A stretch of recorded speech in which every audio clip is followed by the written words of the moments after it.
বউ ৪ মাসের গর্ভবতী। খবরটি শুনে খুশি হতে পারলাম না, কারণ আমি ২ বছর ধরে বিদেশ। ২ বছর আগে ৩ মাসের ছুটিতে বিয়ে করে বউ রেখে বিদেশে আসি। পারিবারিকভাবে বিয়ে হলেও বউয়ের প্রতি খুব অল্প সময়ে আমার হৃদয়ে গভীর ভালোবাসার জন্ম হয়।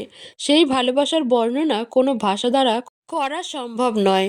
আপা যখন ফোন দিয়ে বলল তোর বউ ৪ মাসের গর্ভবতী, তখন আমার বুকের ভেতর এক যন্ত্রণার সৃষ্টি হয়। আমি প্রথমে আপার কথা বিশ্বাস করতে পারলাম না। এই তো ঘন্টাখানেক আগে বউয়ের সঙ্গে কথা হলো। সে আমাকে বলল তুমি তাড়াতাড়ি বাসায় চলে আসো, আমি তোমাকে খুব মিস করছি। সেই মানুষটা আমার সঙ্গে প্রতারণা করলো? না, এটা আমার বিশ্বাস হলো না। আমি আপাকে উদ্দেশ্য করে বললাম, আপা, তোমাদের হয়তো কোথাও কোনো ভুল হচ্ছে। পুতুলকে একটা ভালো ডাক্তার দেখাও। হ্যাঁ, তুমি এভাবেই বউয়ের প্রতি আলগা পীড়িত দেখাও আর সে তোমার অগোচরে কুকর্ম করে বেড়াক। আপা কিছুটা রাগ নিয়েই পুতুলের সম্পর্কে খুব বাজে কথা বলা শুরু করে। সে বলে, আমি তো বলি প্রতি মাসে মাসে বাপের বাড়ি যাওয়া লাগে কেন? সেখানে নিজের লাং বানিয়ে রেখেছো, নয়তো এত ঘন ঘন বাপের বাড়ি যাওয়া লাগে? ঘটনা তো এটা। আপা, আমি এখনও এইসব বিশ্বাস করতে পারছিলাম না, তাই কিছুটা মিনমিনে স্বরে কথাটি বললাম। আপা আমার মনের কথা বুঝলো, তাই তো কঠিন গলায় বলে, তোর বউ সত্যিই গর্ভবতী। ডাক্তার দেখিয়েছি এবং সেখান থেকে নিশ্চিত হয়েছি তোর বউ চরিত্রহীনা। তুই না মানলে কিছু করার নাই। এখন বল তোর বউয়ের সঙ্গে আমরা কি করব? এই পর্যায়ে আপার থেকে ফোন নিয়ে মা কান্নাকাটি শুরু করে দেয়। সে মনে কষ্ট নিয়েই বলে, এই মেয়েটাকে আমি কত ভালোবেসেছিলাম, একদম নিজের মেয়ের মতো ভেবেছি, আর সে কিনা এত বড় কাণ্ড ঘটালো। আমি আপা এবং মায়ের কথা শুনে চুপ করে রইলাম, কিছু বলার ভাষা খুঁজে পায় না। মা এক পর্যায়ে বলে, এই চরিত্রহীন মেয়ের জায়গা আমার ঘরে হবে না। সে আমার সোনার টুকরো ছেলেটার ভালোবাসা বুঝলো না, পেটে পাপ নিয়ে ঘুরছে, তার সঙ্গে আমি এক ঘরে আর থাকতে পারবো না, কিছুতেই না। আমি তাদের কথা শুনে ফোন কেটে দেই।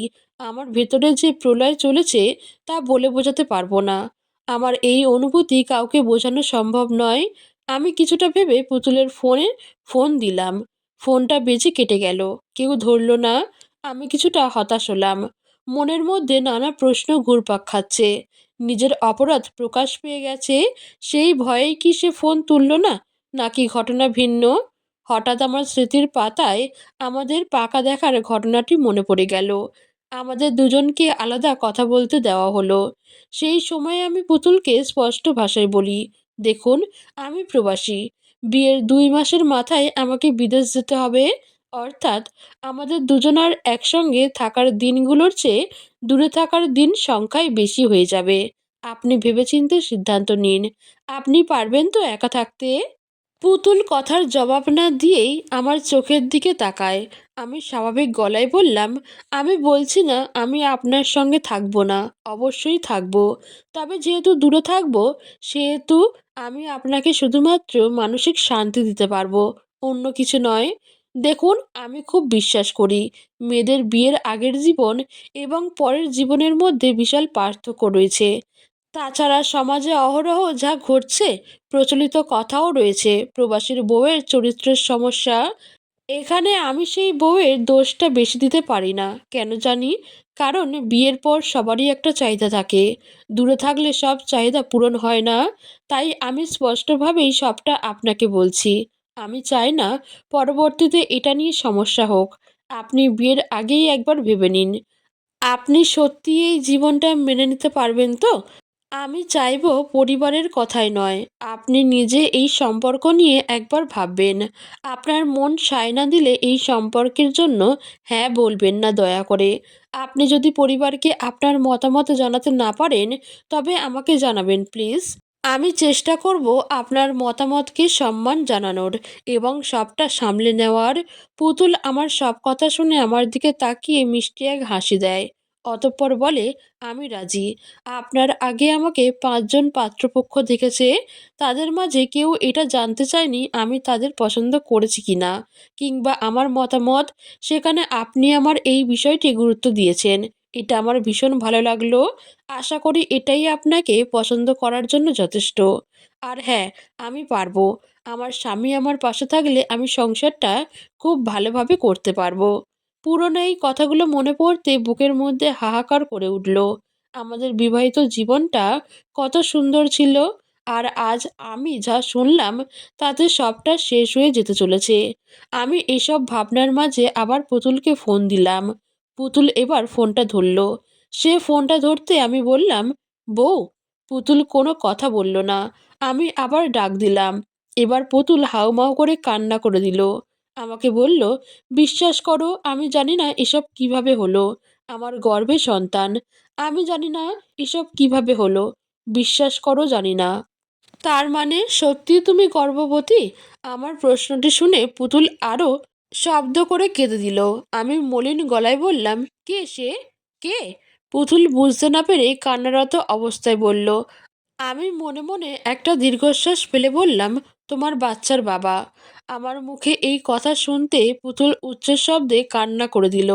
কান্নার মাঝে কিছু বলছিল, কিন্তু এবার আর তার কথা বোঝা যাচ্ছে না।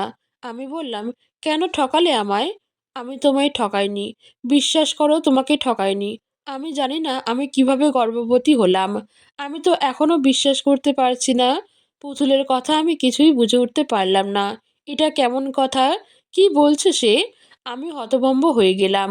পুতুল কান্নারত অবস্থায় বলে, বিশ্বাস করো, আমি খারাপ মেয়ে নই। আমি কারোর সঙ্গে খারাপ কিছু করিনি, কখনো করিনি। আমি তোমাকে ছাড়া কাউকে কখনো সেভাবে ভালোবাসিনি। তুমিই আমার সব, আমার জীবন, আমার মরণ, আমার সব কিছু। আমি তোমাকে খুব ভালোবাসি। আমি কিছু করিনি। আমি পুরো হতবাক হয়ে গেলাম। পুতুল যতভাবে সম্ভব সেভাবে আমাকে বোঝাচ্ছে সে কারো সাথে কিছু করেনি, সে কোনো সম্পর্ক করে নাই। আমি বেশ কিছুক্ষণ তার কথাগুলো ভেবে শান্ত গলায় বললাম, তোমার সাথে মা বা আপা কেমন আচরণ করে? তারা তোমাকে পছন্দ করে না? তোমাকে কি তারা কোনোভাবে কষ্ট দেয়? আমার কথাগুলো শুনে পুতুল কিছুটা থমকে যায়। সে নরম গলায় বলে, না তো। তারা আমাকে খুব ভালোবাসে। আমি বিয়ের আগে শাশুড়ি এবং ননদ নিয়ে যা ভাবতাম তেমন তারা নয়। তারা খুব ভালো। তারা তোমাকে খুব ভালোবাসে। যার সুবাদে আমাকেও অনেক ভালোবাসে, খুব ভালোবাসে। তারা তো আমাকে মেয়ে এবং বোনের মতো দেখে। এটা শুনে আমি কি বলবো ভেবে পাই না। তাদের মাঝে সম্পর্ক খারাপ হলে না হয় ভাবতাম আপা বা মা কষ্ট থেকে হয়তো পুতুলকে তাড়াতে এটা করেছে। আমার একবার মনে হলো পুতুল হয়তো সাংসারিক সমস্যা লুকাচ্ছে। তাই অনেকভাবে তাকে ঘুরিয়ে ফিরিয়ে জিজ্ঞেস করলাম, না, তেমন কিছুই নয়। আমার মা এবং আপা খুবই ভালো আচরণ করে তার সঙ্গে। এই ঘটনার পর একটু খারাপ আচরণ করেছে। তারা মানতে পারছে না তার ভাই তার সন্তানকে ঠকিয়ে পুতুল এই কাণ্ড ঘটিয়েছে। কথাগুলো শুনে আমার নিজের প্রতি নিজেরই রাগ হলো। আমি আমার মা এবং আপাকে নিয়ে কি না কি সন্দেহ করেছি। এই সময়ে আমার মাথাটা খারাপ হয়ে গেছে। তবে হ্যাঁ, যখন কোনো বউ তার ননদ এবং শাশুড়ি সম্পর্কে গুণগান করে, তাহলে আপনাকে বুঝতে হবে ওই বউকে তারা মাথায় করে রেখেছে। আজকাল অতিরিক্ত যত্ন না করলে কোনো বউ এভাবে তাদের প্রশংসা করে না। তাই নিজের ভাবনা নিয়ে নিজেই লজ্জিত হলাম। সত্যি বলতে এই সময়ে মাথা কাজ করছে না। পুতুলের কথার সঙ্গে কর্ম মিলছে না। সে গর্ভবতী, অথচ সে কিছু করেনি। আমি এখন কি করব ভেবে পেলাম না। পুতুলের সঙ্গে কথা বলা শেষে আপাকে ফোন দিয়ে বললাম, আপা আর একবার টেস্ট করে দেখো। আপা আমার উপর রাগ দেখাচ্ছিল। তবে আমি অনুরোধ করায় রাজি হলো। সেদিন রাতেই একটি ক্লিনিকে গেল আবার টেস্ট করাতে। আমি ভেবেছিলাম রিপোর্ট হয়তো ভুল, এবার অন্তত নেগেটিভ আসবে, কিন্তু না। আমাকে হতাশ করে দিয়ে এবারও একই রিপোর্ট আসলো। পুতুল সত্যিই 4 মাসের গর্ভবতী। এবার পুতুল যখন বলছিল যে সে সত্যিই জানে না এই বাচ্চা কার, কিভাবে হয়েছে, তখন আমার মাথা খারাপ হয়ে যায়। রাগ নিয়ে তাকে কিছু কথা শুনিয়ে দেই। এটা আদৌ সম্ভব? সে গর্ভবতী, সে জানে না তার বাচ্চার বাবাকে। আপা এবং মা পুতুলকে নিয়ে আমার মতামত জানতে চাইলো। আমি শুধু বললাম, পুতুল যদি বাচ্চাটা না রাখতে চায় তবে নষ্ট করে ফেলো, আর ও বাড়িতেই থাক। আমি দেশে আসার চেষ্টা করছি। অতঃপর যা ব্যবস্থা নেওয়ার নিব। মা এবং আপা আমার কথায় খুশি হলো না। যে মেয়েটা আমাকে ঠকালো তার প্রতি আমার এত নমনীয় আচরণ তারা মেনে নিতে পারছে না। এটাই স্বাভাবিক। তবে আমি কেন জানি না এর চেয়েও পুতুলকে অবিশ্বাস করতে পারছি না। এদিকে পুতুলও ফোন দিয়ে খুব কান্নাকাটি করছে। সে বারবার বলছে, আমি সত্যিই কিছু করিনি। আমি জানি না এসব কিভাবে হলো। আমাকে ছেড়ে দিও না। আমি মরে যাব। আমি তোমাকে ছাড়া বাঁচব না। একদম বাঁচব না। আমার তুমি ছাড়া কে আছে বলো? বাবা-মা নাই। ভাইয়ের সঙ্গে মাসে ২ দিন জায়গা হলেও সারা জীবন হবে না। তুমি আমাকে ভুল বুঝে দূরে সরিয়ে দিও না। আমি শেষ হয়ে যাব। আমি পুতুলের কথা শুনে নিশ্চুপ হয়ে গেলাম।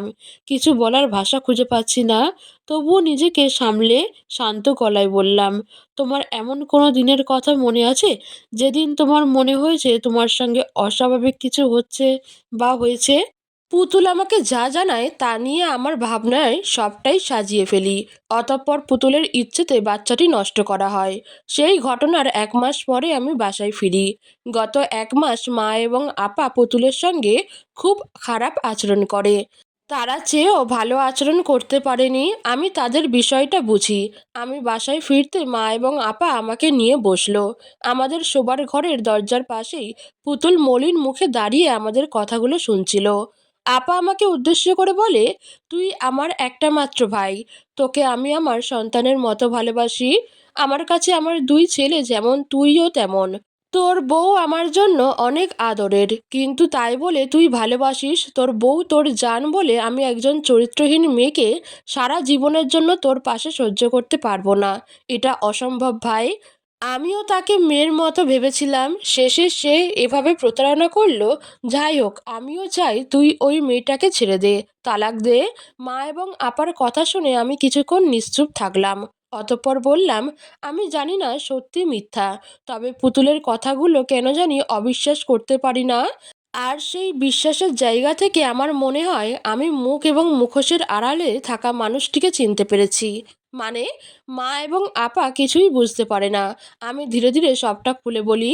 আপা তৎক্ষণাৎ বলে ওঠে, না, এটা হতে পারে না। তুই নিজের বউয়ের প্রতি অন্ধ ভালোবাসায় এমন একটা কথা বলবি ভাই? তোর বউ তোর কাছে এতই গুরুত্বপূর্ণ যে ও যা বলছে তাই মেনে নিচ্ছিস? ও কিছুই বলছে না আপা। ও তো বলছে ও জানে না এসব কিভাবে হলো। আমি ওর কাছে জানতে চেয়েছি কোনোদিন ওর কাছে কিছু অস্বাভাবিক মনে হয়েছে কিনা। তখন ও বলল, তোমার বাড়িতে থাকার সময় বেশ কয়েকদিন রাতে ঘুমানোর পর সকালে তার অন্যরকম লাগতো। স্পর্শকাতর স্থানে ব্যথা অনুভব হতো। পুতুল সম্ভবত তোমাকে ওর এই সমস্যার কথা বলেছিল, তাই না? আমার প্রশ্ন শুনে আপা হতভম্ব হয়ে যায়। আপা মাথা নাড়িয়ে সম্মতি জানায়। সেই সঙ্গে সে নিজেও কল্পনায় চলে যায়। সেবার ভাইয়ের বউকে আদর করে বাসায় ৮ দিনের জন্য নিয়ে রেখেছিল আপা। প্রথম ২ দিন ভালো গেলেও চতুর্থ দিন পুতুল তার কাছে বলে, গতকাল আর আজকের ২ দিন ধরে আমার কেমন জানি লাগছে আপা। শরীর খুব ব্যথা। ওখানে খুব ব্যথা করছে। কেমন জানি লাগছে। শরীর খুব খারাপ করছে বুঝি?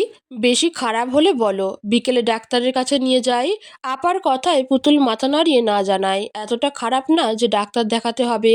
হয়তো একটা ব্যথার ঔষধ খেলেই সেরে যাবে। আপা তাই এসব বেশি গুরুত্ব দেয়নি। তবে সারাদিন বেশ যত্ন নিয়েছে। বিছানা থেকে নড়তে দেয়নি পুতুলকে।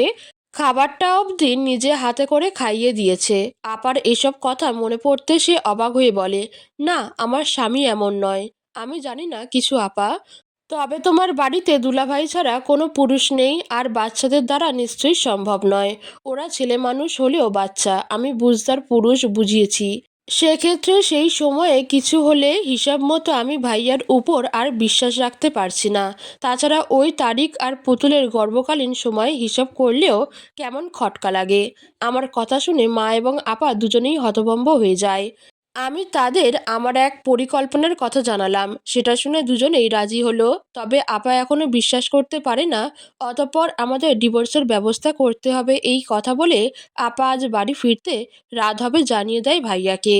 তাই তাকে নিয়ে আসতে বলে সন্ধ্যার পর। ভাইয়া রাজি হয়ে যায়।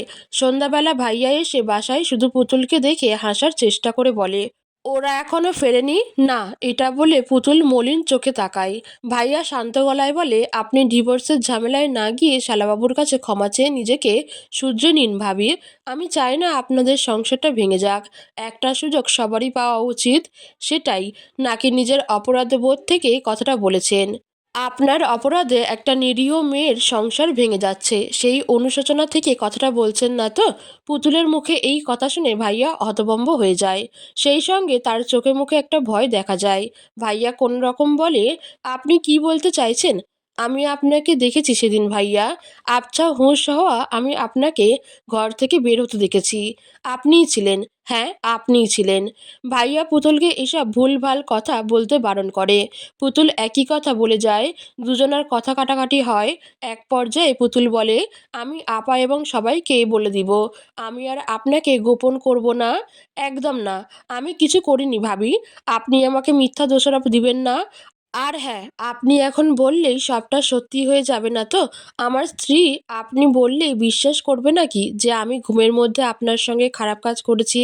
আমি তো একবারও বলিনি ঘুমের মধ্যে আপনি এটা করেছেন। তার মানে আমার সন্দেহ সত্যি? পুতুলের মুখে এই কথা শুনে ভাইয়া পুরো ঘাবড়ে যায়।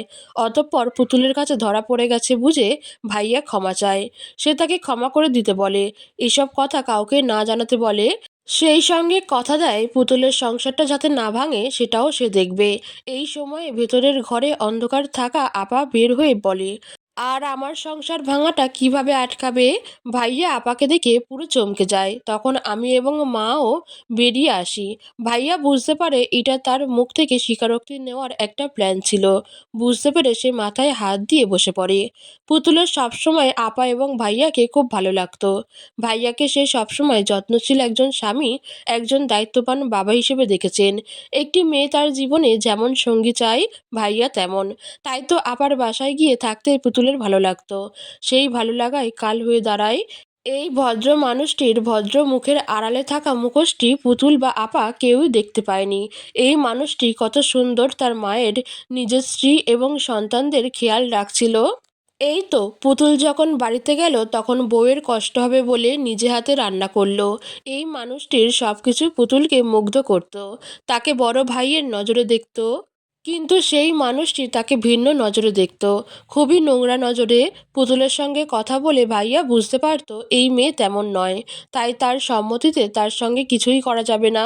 এটা বুঝতে পেরে সেদিন নিজের মনের নোংরা বাসনা পূরণ করতে ভাইয়া নিজে হাতে সবার জন্য দুধ দিয়ে একটি আইটেম বানায়, যেটার মাঝে তার মায়ের ঘুমের ঔষধটা মিশিয়ে দেয়। ঠান্ডা মাথায় খুব সুন্দর পরিকল্পনা ছিল তার।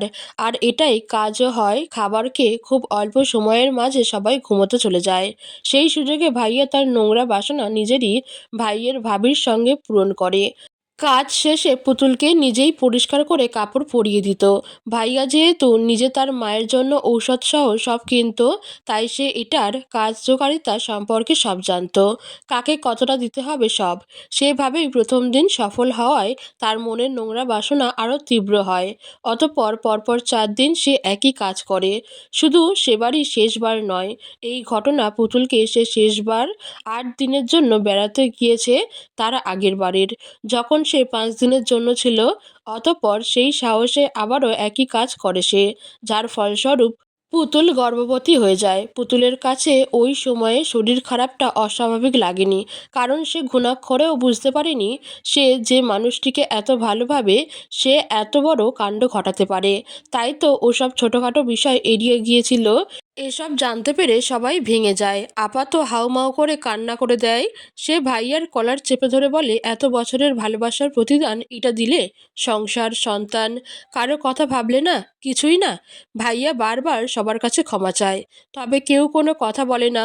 পুতুল তো ঘৃণায় মুখ ফিরিয়ে নেয়। সে এসে আমার পিছনে লুকিয়ে থাকে। আমি ভাইয়ার দিকে তাকিয়ে বললাম, আপনাকে আমি অনেক সম্মান এবং বিশ্বাস করতাম ভাইয়া। আপনি এত বড় জঘন্য কাজটা না করলেও পারতেন।